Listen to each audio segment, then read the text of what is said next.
ജിന്റെയൊക്കെ അടി വാങ്ങും നോക്കിക്കോളുണ്ടു. പറഞ്ഞില്ലാന്ന് വേണ്ട. എന്താടി എന്താണ് ജൈന എങ്ങനെ ചീത്ത അറിയണ്?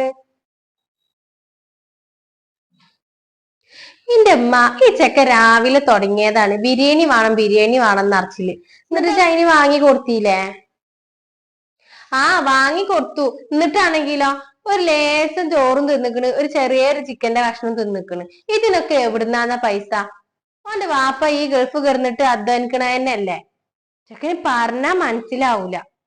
എടി അതിന്റെ ഒരു പൂതിക്ക് വാങ്ങിയതേക്കാരം, പിന്നെ അതിന് തിന്നാൻ തോന്നിയിട്ടുണ്ടാവൂല. ഇജ്ജ് അതിനെങ്ങനെ ചീത്ത അറിയല്ലേ? കുട്ടികൾ അങ്ങനൊക്കെ തന്നെയാണ്. ഇജ്ജെന്താ ഇങ്ങനെ? ചെറിയ കുട്ടിയാണെങ്കി എന്താ എല്ലേതും അറിഞ്ഞു പെരുമാറണം.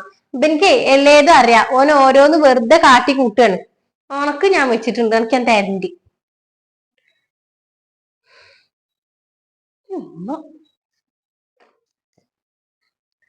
മോളെ ഉമ്മാന്റെ മരുന്ന് കഴിഞ്ഞിക്കണ്. പുതിയ ഡോക്ടറെ കാണിക്കണ്ടിണ്ടായിരുന്നില്ല. ഒരു മാസത്തിനൊക്കെ 2000-2500 മരുന്നൊക്കെയാണ് ഡോക്ടർ എഴുതുന്നത്. പഴയ ഡോക്ടറിന്റെ മതിയായിന്ന്. മോളെ പഴയ പോലൊന്നും അല്ലല്ലോ. ഉമ്മാക്ക് ഇപ്പൊ അസുഖങ്ങളൊക്കെ കൂടുതലാണ്.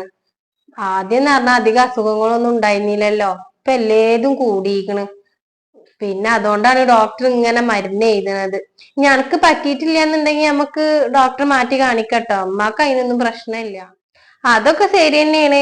പക്ഷെ എന്നാലും കുറച്ച് കൂടുതലാണ് ആ ഡോക്ടറെ മരുന്നിന്റെ വില. നമുക്ക് ഇനി നാളെ തന്നെ പോയിട്ടേ വേറെ ഡോക്ടറെ കാണിക്കാം. എന്താ വെച്ചാലേ ഇന്ന് കുറച്ച് ഡോസ് കുറഞ്ഞതും കുറച്ച് വില കുറഞ്ഞ മരുന്നും തരാൻ പറയാ.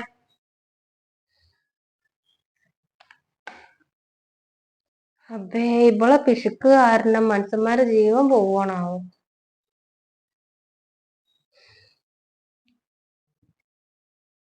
ഈ ഒന്നും പറയണ്ട, ഞാൻ വാങ്ങി തരൂല. ഇജിനെ വെറുതെ ദേഷ്യം ഉടിപ്പിക്കാതാണ്, പൊയ്ക്കോ. ഓനക്കിപ്പൊ പുതിയ സൈക്കിള് വേണത്ര. ആ വാങ്ങി കൊടുത്താളാ. ആ പിന്നെ ഇക്ക് സൈക്കിള് വാങ്ങി കൊടുക്കാൻ ഭ്രാന്തല്ലേ. 10-15,000 വേണം ഒരു സൈക്കിള് കിട്ടണം. ഇങ്ങനെ പിസ്കണത് എന്നിട്ട് പിസ്കിറ്റ് ഇപ്പൊ വല്ലതും. പിന്നെ അത് മാത്രല്ല, അഥവാ എവിടെങ്കിലും ഒന്ന് വീണിട്ടുണ്ടെന്നുണ്ടെങ്കിൽ അതിന്റെ ചെലവ് വേറെ. ഉമ്മാക്കൊന്നും പറഞ്ഞാൽ മനസ്സിലാവൂല. ഇപ്പൊ തന്നെ ഈ ചെലവ് ഒന്ന് ചുരുക്കിങ്ങാണ്ട് കൊണ്ടിറക്കണതിന്റെ ബുദ്ധിമുട്ട് നിക്ക് മാത്രമേ അറിയുള്ളൂ. ഇത് വേറെ ആർക്കും ഒന്നും ചിന്തിക്കേണ്ട ആവശ്യമൊന്നും ഇല്ലല്ലോ. എന്താച്ച ചെയ്തൂടി. അല്ലോ എത്രയാണ് ഈ കറണ്ട് ബില്ല് വന്നിക്കണത്. ഓ ഇനിയിപ്പോ ഇതെങ്ങനെ ഞാൻ അടക്കുക? എന്തേ നിന്ന് പെറുപിറുക്കണി? എന്താ സംഭവം? എന്താ പെറുപിറുക്കണതേ? കറണ്ട് ബില്ല് വന്നിക്കണ് 1300 ആർക്കൊന്നും പറഞ്ഞാ മനസ്സിലാവില്ലല്ലോ. ഞാൻ എന്ത് ചെയ്തുന്നാ? നിങ്ങളൊന്നും ചെയ്തിട്ടില്ല. ഞാൻ എപ്പോഴും പറച്ചിലുണ്ട് ബാത്റൂം പോയി വരുമ്പോ ആ ലൈറ്റ് ഒന്ന് കെടുത്തണം എന്നുള്ളത്. ഞാൻ പിന്നാലെ നടന്ന് കെടുത്തണല്ലോ. നിങ്ങൾക്ക് അതിനും കൂടി ഒന്നും ഒഴിവില്ല. പിന്നെ 24 മണിക്കൂറും ആ റൂമിൽ ഫാൻ ഇട്ടുങ്ങാണ്ട് കെടുക്കും ചെയ്യും, ഒരു ലൈറ്റും. ഞാൻ കൂടുതൽ പറയണിയാ. ഇനിയിപ്പൊ ഇത് ഞാൻ എന്താ കാട്ട? എത്ര ഉറുപ്പുണ്ട്? ഞാൻ എങ്ങനെ ഞാൻ നിക്കാനോട് പറയാ?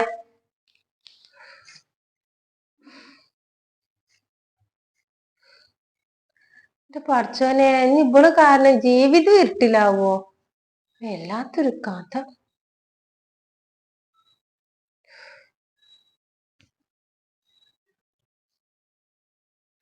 ഇവളെന്തിനപ്പൊ ഇങ്ങണ്ട് വിളിക്കുന്നു? ഹലോ, ആ പറയടി. എന്തേ? അതെ എടി, എന്റെ അടുത്ത് ഒരു ഉറുപ്പ്യല്ലേടോ. ഞാൻ കറണ്ട് ബില്ല് വന്ന് എടുക്കണ്ട് മോളെ. അതന്നെ ഇനി എങ്ങനെ അടക്കാന്നറിയില്ല. ആരും എത്തുന്നെങ്കിലൊക്കെ കടം വാങ്ങേണ്ടി വരും. പൈസക്ക് തോന്നുന്നു.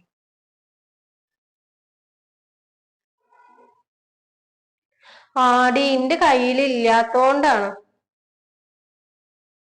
ആയിക്കോട്ടെ. ഈ എന്തിനാ എന്റെ കയ്യിൽ ഇല്ലാന്ന് പറഞ്ഞത്? എന്റെ അടുത്ത് ഉണ്ട് എന്നുണ്ടെങ്കിൽ ഉള്ളതാണ് കൊടുത്തൂടെ? ഞാൻ എടുത്തേക്കണ പൈസ അങ്ങനെ കണ്ട ആൾക്കാർക്ക് കൊടുക്കാനുള്ളതൊന്നുമല്ല. ഞാനിങ്ങനെ ഒരു കൂട്ടി ഉണ്ടാക്കുകയാണ്. അനക്കാണ് ഈ അവസ്ഥ വരുന്നേച്ചാൽ ഇജ്ജ് എന്താ കാട്ടുക? അനക്കും ഉണ്ടാവില്ല എന്നൊന്നും പറയാൻ പറ്റൂലല്ലോ. എനിക്ക് എന്തായാലും വരൂല, കാരണം അതിനുള്ള പൈസ ഒക്കെ ഞാൻ അത്യാവശ്യം ഞാൻ ബാങ്കിൽ ഇട്ട് വെച്ചിട്ടുണ്ട്. അതൊന്നും പറഞ്ഞിട്ട് കാര്യം ഉണ്ടാവില്ല. ചിലപ്പോ അയക്കും തോനെ പൈസക്കാരെ ആവശ്യം വരാ. ഞാൻ പറഞ്ഞു എന്നുള്ളൂ. ഇങ്ങനെ പിസ്കിറ്റൊന്നും ഇവിടെ ജീവിച്ചാ ചെയ്യൂല. വരുമ്പോഴല്ലേ നമുക്ക് കാണാം വരൂല്ലേ എന്നുള്ളത്. എന്താ കാട്ടൂടിയൊക്കെ.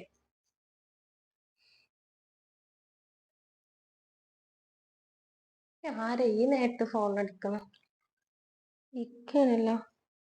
ഹലോ ഇക്ക, എന്താ ഈ നേരത്ത് വിളിക്കണ്?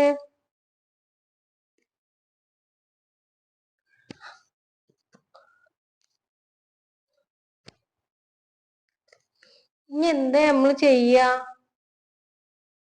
നമ്മളെ ബാങ്കില് പൈസ ഇല്ലേ? അത് കൊടുത്തൂടെ?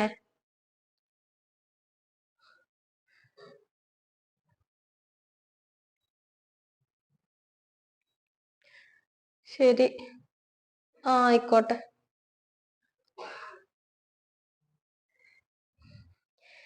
ഇനി എന്താ പടച്ചോനെ ചെയ്യാ? ഒരു എത്തും പിടുത്തും കിട്ടണില്ലല്ലോ. എന്താണ് മോളെ മുഖത്തൊരു വിഷമം? എന്താ സംഭവം? അതിമ്മ നമ്മളെ കമ്പനി പൊളിഞ്ഞൂന്ന് ഇക്കപ്പൊ വിളിച്ചത്. ഇനി നമ്മൾ അങ്ങണ്ട് ജോലിക്കാർക്ക് പൈസ കൊടുക്കണം എന്നാ പറയണത്. നമ്മള് ബാങ്കത്തെ പൈസ ആണെന്നുണ്ടെങ്കിൽ തികയൂല്ല എന്ന് പറഞ്ഞ കൂടെ ഇനി 1,00,000 റുപ്യം കൂടി വേണമെന്നാ പറഞ്ഞത് ഇക്ക. എന്താ കാട്ടാന്നൊരു പുറത്തും ഇല്ല. ഇക്ക ആകെ ടെൻഷനിലാണ്. ഇജ്ജ് ആരോടെങ്കിലും ഒന്ന് ചോദിച്ചു നോക്ക്, കടെങ്കിലും. ഞാൻ ആരോടമ്മ ചോദിക്ക? അന്റെ കൂട്ടുകാരത്തില്ലേ, ഓളോടൊന്ന് ചോദിച്ചു നോക്ക്. ഇജ്ജ് ഓൾക്കൊന്ന് വിളിച്ചു നോക്ക്. ഞാൻ എങ്ങനെ ഓളോട് ചോദിക്ക? ഓൾ എന്നോട് ചോദിച്ചപ്പോ ഞാൻ ഇല്ലാന്ന് പറഞ്ഞതല്ലേ. ഒക്കെ എന്തോ ഒരു മടി പോലെ. അത് സാരില്ല, ഇജ്ജൊന്ന് വിളിച്ചു ചോദിച്ചു നോക്ക്.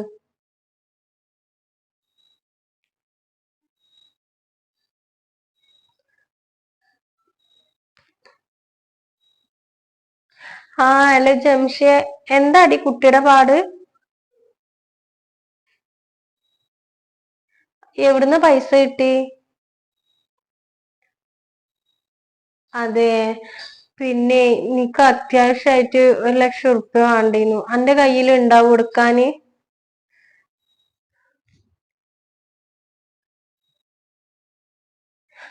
ഈ ഇക്കാനോട് ചോദിച്ചിട്ട് ഒന്ന് മെസ്സേജ് അയക്ക എന്തെങ്കിലും ചെയ്യോ? ശരി. ഓളോളെ ഇക്കാനോട് ചോദിച്ചിട്ട് മെസ്സേജ് അയക്കാന്നാ പറഞ്ഞത്. നമുക്ക് നോക്കി നോക്ക. ആ, വിളിക്കോ നോക്ക. അതമ്മ ഓള് മെസ്സേജ് അയച്ചിക്കണ്. ഓള് ഇക്കാനോട് പറഞ്ഞിക്കണ് തരാന്ന് പറഞ്ഞിട്ടുണ്ട്. ആ മോളെ, പിന്നെ നമ്മൾ ഈ പൈസ ഇങ്ങനെ എടുത്ത് വെച്ചിട്ട് ഒരു കാര്യമില്ല. നമുക്ക് ഉണ്ടാവണം എന്നുണ്ടെങ്കിലേ ആർക്കെങ്കിലും ഒക്കെ കൊടുത്ത് നമ്മൾ സഹായിക്കണം. പിന്നെ ഇജ് ഓളങ്ങനെ പറഞ്ഞിരുന്നല്ലോ, ഓള് പൈസ കൊടുത്തിട്ടാണ് ചെയ്തിട്ടാണ് അങ്ങനെയാണ് ഇങ്ങനെയാണെന്നൊക്കെ. ഓള് ചെയ്തതുകൊണ്ടാണ് ഓളെ കുട്ടിക്ക് ആ സമയമായപ്പോൾ പൈസ കിട്ടിയത്. ഉമ്മാടെ കുട്ടിയെ ആർക്കെങ്കിലും ഒന്ന് കൊടുത്ത് സഹായിക്കാം. എടി, എന്റെ കുട്ടി ഇങ്ങനെ ഓരോന്നിന് വന്ന് സങ്കടം പറയുമ്പോഴും സൈക്കിള് വേണമെന്ന് പറയുമ്പോഴും ഇജ് വാങ്ങി തരൂല പറയുമ്പോ അതിന്റെ മനസ്സിൽ എത്ര വിഷമം ഉണ്ടാവും. അത് പടച്ചോൻ കാണുന്നുണ്ടല്ലോ. അതുകൊണ്ടാണ് ഇങ്ങനത്തെ ഒക്കെ ഓരോ പ്രശ്നങ്ങൾ വരുന്നത്. ഇഞ്ഞെങ്കിലും ഒന്ന് എല്ലാരും ഒന്ന് സഹായിച്ചിട്ടും അതുപോലെ ഉള്ളത് നല്ല ഉള്ള ജീവിതം പോലെ ഒന്ന് ആസ്വദിച്ച് ജീവിക്കാൻ നോക്ക്. ഉമ്മ പറയണേൽ എനിക്ക് ചിലപ്പം ദേഷ്യമൊക്കെ ഉണ്ടാവും. പക്ഷെ എന്നാലും ഉമ്മ പറഞ്ഞു പോവാണ് എന്റെ കുട്ടികളെ ജീവിതം കാണുമ്പോ. ഇനിയെങ്കിലും ഇങ്ങനൊന്നും ഇല്ലായിരിക്കട്ടെ.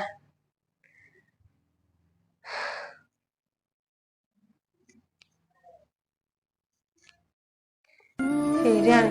ഇനി ഞാൻ ഇങ്ങനെ പൈസ എടുത്ത് വെച്ചിട്ടേ ഒരു കാര്യമില്ല. ഉള്ള പൈസ ആർക്കെങ്കിലും ഒക്കെ കടം കൊടുത്ത ആവശ്യങ്ങൾക്ക് കിട്ടുമല്ലോ. വേണ്ടിണ്ടായിരുന്നില്ല ഒന്നും. എന്റെ കുട്ടീനെ പോലൊന്നും നമ്മൾ ശ്രദ്ധിക്കാൻ പറ്റിയില്ല.